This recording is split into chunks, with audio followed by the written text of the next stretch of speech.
Puja Mewara. I am your Hindi language teacher. आज हम standard 5 के अंदर कॉम्पोजिशन के बारे में देखेंगे। ये जो हमारा कॉम्पो, उसका टाइटल है 15 अगस्त यानी कि स्वतंत्रता दिवस। इसकी पीडीएफ में ऑलरेडी आप लोगों को भेज चुकी हूँ और आपको बोला गया था कि ये आपको 100 पेजेस की नोटबुक के अंदर नोट डाउन करना है, जो आपने किया भी होगा। आज उसी कॉम्पो को मैं दोबारा एक्सप्लेन करने जा रही हूँ। तो हमारा कॉम्पो है 15 अगस्त स्वतंत्रता दिवस। अब देखेंगे हम इसके बारे में कि 15 अगस्त भारत की आजादी का दिन है। यह हमारा राष्ट्रीय त्योहार है। ये जो 15 अगस्त है, उसी दिन हम आजाद हुए थे अंग्रेजों से। आपको मालूम है कि हम अंग्रेजों के 150 साल से ज्यादा भी गुलामी हमने की है और इसी दिन हमें उनसे आजादी मिली थी। इसलिए इस दिन को हमारा राष्ट्रीय त्योहार माना जाता है। आजादी के पहले भारत पर अंग्रेजों का शासन था। देश के लोगों ने आजादी के लिए अनेक आंदोलन किए, कुर्बानियां दी। यानी कि हमें आजादी मिली, उससे पहले किसका शासन था भारत के ऊपर? तो भारत देश के ऊपर अंग्रेजों का शासन था। यानी कि हम सब जो थे, हमारे देश के लोग सारे के सारे अंग्रेजों के गुलाम थे। और इसी गुलामी से आजाद होने के लिए हमारे देश के जो लोग थे, उन्होंने क्या किया था? अनेक आंदोलन किए थे। यानी कि उन्होंने बहुत सारी स्ट्राइक भी की थी, कुर्बानियां दी थी, यानी कि अपनी जान भी गंवाई थी। आखिर 15 अगस्त 1947 के दिन हमारा भारत आजाद हुआ। फिर क्या होता है? 15 अगस्त 1947 के दिन क्या होता है? हमारा जो देश है वो अंग्रेजों की गुलामी से आजाद हो जाता है। यानी कि हमें उस दिन फ्रीडम मिलती है।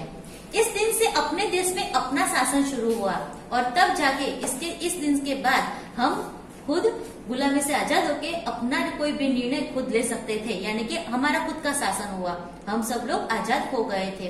पहले क्या था? सिर्फ और सिर्फ हमें जो अंग्रेज बोलते थे वही करना होता था, लेकिन आजादी के बाद हम इस सब चीज से आजाद हो गए थे।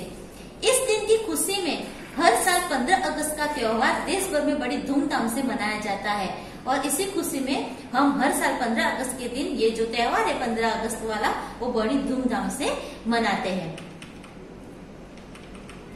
15 अगस्त के दिन सार्वजनिक छुट्टी रहती है। इस दिन पाठशालाओं में कई कार्यक्रम रखे जाते हैं। सवेरे ध्वजवंदन और भाषण होते हैं। ये जो 15 अगस्त है, उस दिन सार्वजनिक छुट्टी रहती है। हर जगह हमें छुट्टी मिलती है, लेकिन इस दिन पाठशाला यानी कि जो स्कूल होती है, वहाँ पे कार्यक्रम रखे जाते हैं और ध्वजवंदन होता है, यानी कि फ्लैग होस्टिंग होता है और भाषण भी होते हैं। इस दिन सरकारी कार्यालयों और अन्य इमारतों पर राष्ट्रीय ध्वज फहराए जाते हैं।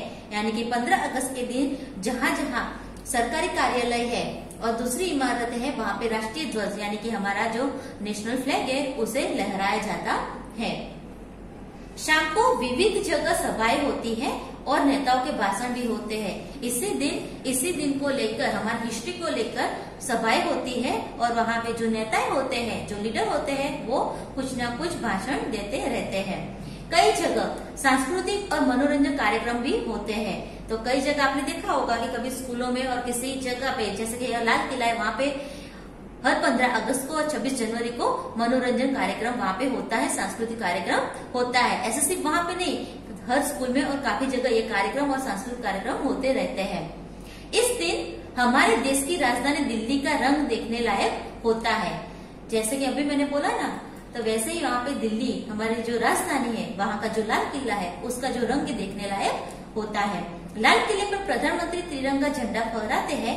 वे अपने भाषण में देश की जनता को संदेश देते हैं और उसी दिन जो प्रधानमंत्री है, वो लाल किले पर हमारा जो तिरंगा है, हमारा जो नेशनल फ्लैग है, उसका होस्टिंग करते हैं और देश के बारे में लोगों को संदेश देते हैं, कुछ न कुछ भाषण देते हैं। जय हिंद के नारों से मैदान गूंज उठता है और अंतिम में, लास्ट में जय हिंद बोल के जो मैदान पूरा भरा होता है पब्लिक से, लोगों से, वो पूरा मैदान जय हिंद के नारों से गूंज उठता है। यह स्वतंत्रता दिवस हमें बहुत उत्साह पूर्वक मनाना चाहिए।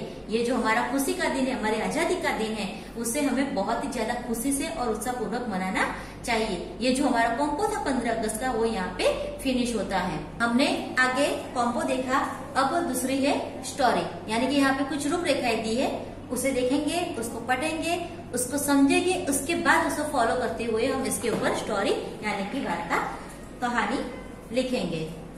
तो इसके रूपरेखाएं दी है कि एक चरवाहा, झूठ बोलने की आदत, जंगल में शेर आया कहकर चिल्लाना, किसानों का दौड़कर मदद के लिए आना, चरवाहे का हंसना, किसानों का वापस चले जाना, 2-3 बार ऐसा ही करना, एक बार सचमुच शेर आना, चरवाहे का मदद के लिए चिल्लाना, किसी का न आना, शेर का उसे मार डालना और सीख। तो ये थी इस स्टोरी यानी कि कहानी की रूपरेखा है।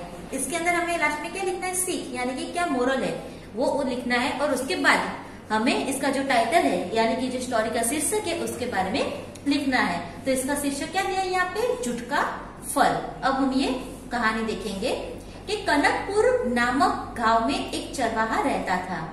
वह हर रोज जंगल में अपनी गायों और भैंसों को चराने जाता था। चरवाहे को झूठ बोलने और मजाक करने की आदत थी। तो एक कनकपुर करके गांव होता है और वहाँ पे एक चरवाहा रहता है। वो चरवाहा क्या करता था, हर रोज जंगल में अपनी गायों को और भैंसों को लेके चराने के लिए जाता था। और उस चरवाहे की एक गंदी बुरी आदत थी। वो आदत कौन सी थी, झूठ बोलना और मजाक करना।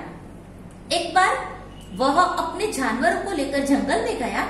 उसे एकाएक एक शरारत सूझी। वह जोर जोर से चिल्लाने लगा, शेर आया, बचाओ बचाओ। अब क्या होता है, उसका जो हर रोज का रूटीन था कि जंगल में जाना अपनी गाय और भैंसों को चराने के लिए। तो एक दिन बस वह वैसे ही जंगल में जाता है अपनी गाय और भैंसों को चराने के लिए। तो एकाएक उसको शरारत सूझती यानी कि मजाक। उससे सोचा कि चलो क्यों ना आज सबको परेशान किया जाए। तो वो क्या करता है, जोर जोर से चिल्लाने लगता है कि शेर आया, बचाओ बचाओ। तो क्या होता है, उसकी आवाज सुनते ही आसपास के खेतों में काम करने वाले किसान और मजदूर दौड़कर उसकी मदद के लिए आ गए। जैसे वो चिल्लाता है कि बचाओ बचाओ, शेर आया, तो वो जहाँ पे गया था उसके आसपास कुछ खेत थे और उस खेत में काम करने वाले कुछ किसान थे और मजदूर थे। तो वो लोग क्या करते हैं, उसकी ये आवाज सुनकर वहां पे दौड़कर चले जाते हैं उसकी मदद करने के लिए। और जब वो लोग वहां पे जाते हैं तो क्या देखते हैं, उन्हें देखकर वह जोर जोर से हंसने लगा। सभी ने उसे इस प्रकार झूठ न बोलने की सलाह दी। जैसे ही वो मजदूर और किसान उसकी मदद करने के लिए वहां पे पहुंचते हैं तो वो क्या करता है, उनको देखकर हंसने लगता है जोर जोर से। तो उन्होंने पूछा कि तू ऐसे हंस क्यों रहा है। तो वो चरवाहा क्या बोलता है कि मैं तो मजाक कर रहा था। तो फिर वो जो किसान थे, वो जो मजदूर थे, उन्होंने क्या बोला कि ऐसी मजाक मत किया कर, ऐसी मजाक करना या झूठ बोलना अच्छी बात नहीं है। फिर क्या होता है कि उस चरवाहे ने 2-3 बार लोगों को इसी तरह परेशान किया। सभी उसकी आदत समझ गए। अब ये चरवाहे को आदत हो गई थी और उसने एक बार नहीं लेकिन बल्कि 2 से 3 बार ऐसे मजाक की और लोगों को परेशान किया। तो वो जो खेत वाले किसान थे, मजदूर थे, वो लोग समझ गए थे कि ये सिर्फ हमें परेशान करना जानता है और कुछ नहीं। तो फिर उसके बाद क्या होता है कि कुछ दिन बाद वहां सचमुच में एक शेर आ गया। इस बार चरवाहा बहुत घबराया और गला फाड़कर चिल्लाने लगा। उसकी आवाज सुनकर लोगों ने सोचा यह हमेशा की तरह मजाक कर रहा है। अब क्या होता है, वो तो हर रोज मजाक करके सबको परेशान करता था, लेकिन एक बार सचमुच सही में शेर आ जाता है। और इस बार इस चरवाहा शेर को देखकर बहुत ज्यादा घबरा जाता है और जोर जोर से गला फाड़कर चिल्लाने लगता है। उसकी आवाज सब सुनते भी हैं, जो किसान थे, मजदूर थे, उसकी आवाज सुनते हैं, लेकिन वो क्या समझते हैं कि ये हर रोज की तरह हमारे साथ मजाक कर रहा है, शरारत कर रहा है। तो फिर क्या होता है कि ये जो किसान थे, मजदूर थे, वो काम छोड़कर कौन जाए उसकी मदद के लिए, कोई न गया। तो उन्होंने सोचा कि तो मजाक करता है ऐसे, अब इस बार हम अपना काम छोड़कर उसकी मदद के लिए नहीं जाएंगे। और सच्ची में कोई उसकी मदद के लिए वहां पे जाता नहीं है। शेर चरवाहे पर झपटा और उसे मार डाला। और शेर क्या करता है, जो चरवाहा था उसके ऊपर झपटता है और उसे मार डालता है। तो ये जो स्टोरी थी उससे हमें क्या सीख मिलती है कि झूठ बोलना बुरा है, झूठ बोलने का परिणाम कभी अच्छा नहीं होता। यानी कि इसका मोरल क्या है कि हमें कभी भी झूठ बोलना नहीं चाहिए। झूठ बोलना वो बुरी बात है और उससे कभी हमारा अच्छा नहीं हो सकता। हमें उसका हमेशा जो उसका परिणाम है वो बुरा ही मिलेगा, इसलिए हमें झूठ नहीं बोलना चाहिए। ये जो हमारी स्टोरी थी वो यहाँ पे खत्म होती है।